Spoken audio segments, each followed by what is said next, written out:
तो इस श्रीमद् भागवत कथा को केवल हम अपनी इच्छा पूर्ति का साधन ना बनाएं और केवल अपनी मन की भावनाओं को पूर्ण करने का साधन ना बनाएं। भागवत कहती है, तू एक बार मेरी शरण में आकर के बैठ जा, उसके बाद आगे क्या करना है वो तुझे नहीं सोचना पड़ेगा, वो मैं करूंगी। एक बार शरणागत भाव लेके कोई भागवत को समर्पित हो जाए, फिर 7 दिन क्या, क्षणार्धम क्षेमार्धम, ये भागवत एक क्षण में भी भक्त का उद्धार कर सकती है। इस भागवत में इतनी सामर्थ्य है। बस फर्क इतना है, वक्ता होना चाहिए सुखदेव जी जैसा और श्रोता होना चाहिए राजा परीक्षित जैसा। अगर ये दोनों मिल गए तो फिर भगवत प्राप्ति से कोई रोक नहीं सकता, कोई नहीं रोक सकता। आजकल दोनों तरफ से ही थोड़ी थोड़ी कमी है।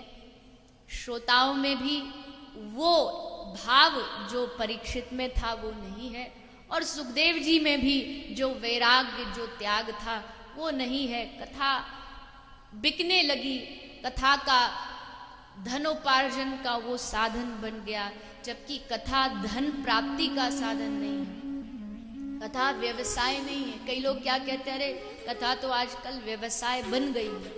व्यवसाय नहीं है कथा, धर्म कोई मजाक नहीं है जिसको हम व्यवसाय बना लें, जिसको धन प्राप्ति का साधन बना लें। कथा बिकाऊ नहीं है।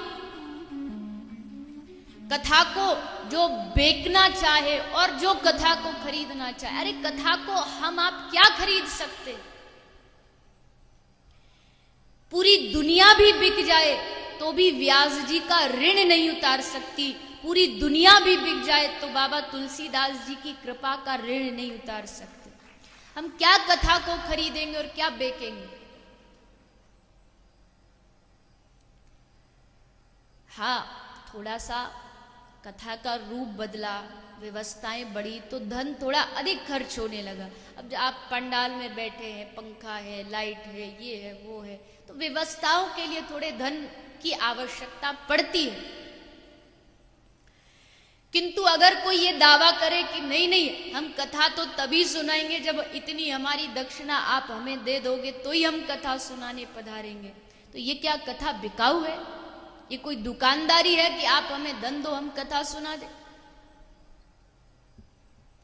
राजा परीक्षित जब कथा सुनने आए, सारे देवता एकत्रित होकर के वहां आते, बोले महाराज आप अमृत इस परीक्षित को पिला दो और हम सबको कथा सुना दो। सुखदेव जी ने फटकार लगा करके उन स्वार्थी राजाओं को वहां से दूर भगाया। तुम स्वार्थी देवता यहां मेरी कथा खरीदने आए हो?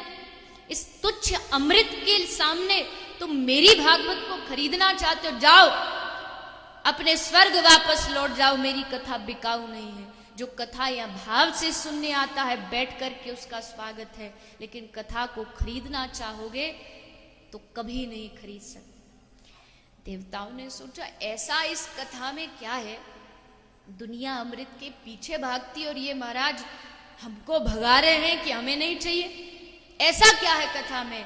स्वर्ग गए, ब्रह्मा जी से कहा महाराज धरती पर गए थे, ऐसी ऐसी लीला घटी।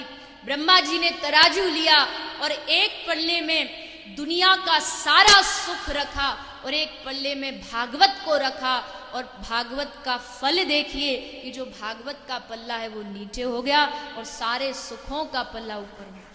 तात स्वर्ग अपवर्ग सुख, धरही तुला एक अंग, तूल ना ताही सकल मिल, जो सुख लव सत्संग। जो सुख जो आनंद प्रभु के एक लव सत्संग में है, वो संसार के सारे सुखों को भी मिला करके नहीं। इसलिए सावधान। जो तथाकथित कुछ लोग ये सोचते हैं कि हम धन दे देंगे और उससे कथा हो जाएगी, या जो ये सोचते हैं हम धन ले लेंगे और हम कथा कर देंगे, कथा बिकाऊ नहीं, भगवान का नाम बिकाऊ नहीं। ये भाव का विषय है। भाव से वक्ता कहे और भाव से श्रोता सुने, तब देखो दोनों में कितना आनंद आता है। अगर केवल धन प्राप्ति के साधन से कथा की जाती हो कि हमें इतना धन हो तो कथा करें, आप 7 दिन क्या 7 महीने भी कथा कह लो, लेकिन ना तो कहने वाले में कोई बदलाव आएगा और ना सुनने वाले में कोई बदलाव आएगा। कोई बदलाव नहीं आ सकता, क्योंकि वहां जो मूल चीज है वो तो दबी गई।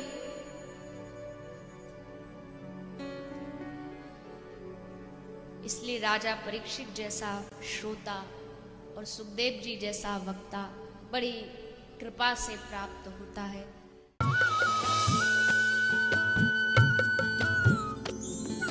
सर्वधर्म संगम, धर्म के सच्चे प्रहरी।